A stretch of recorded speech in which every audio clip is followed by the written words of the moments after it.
وهنا المرحله دي البدايه الصحيحه بتاعتها هي مرحله جذب السوق وبناء الايرادات.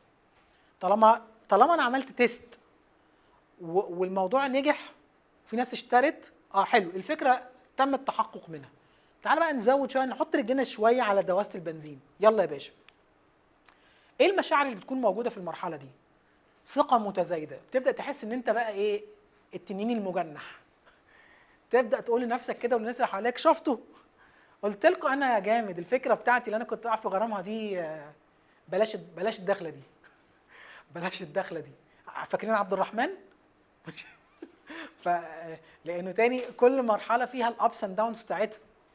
فبيبقى في مشاعر ثقه متزايده مش عايزينها، عايزين نتحكم في المشاعر. بيبقى في رغبه في النمو السريع.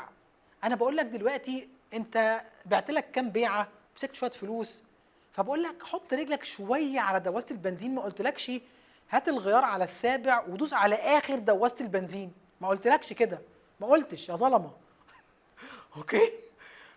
فانا هنا محتاج ببقى عايز انتبه ان جوايا شعور ممكن يلبسني في الحيط ان انا عايز ادوس بسرعه، يلا بقى ما في فلوس اهو، يلا بقى. احيانا استعجال النتائج.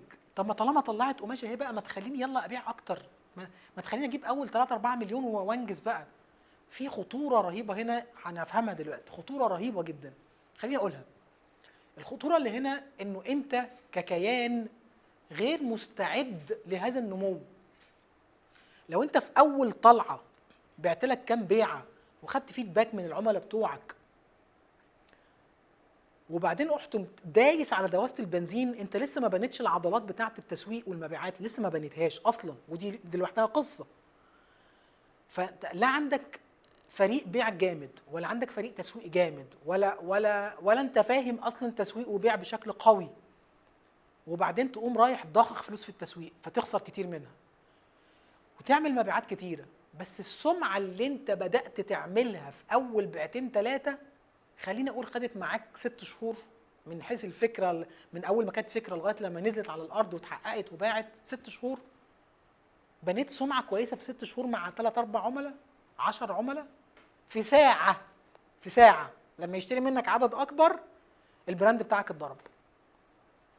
واللي يتهد في ساعه، اللي هو اتبنى في 6 شهور، اللي اتهد في ساعه عايزه 2 3 عشان تعرف ترجع تبنيه تاني. فبلاش نخش فيه تاني. شايفين قد ايه مهم تاني المعادله اللي قلناها في الاول اليوم النهارده، انك تبدا من المشاعر. لو ما ظبطتش مشاعرك مش هتظبط. لو ما ظبطتش مشاعرك مش هتظبط. طيب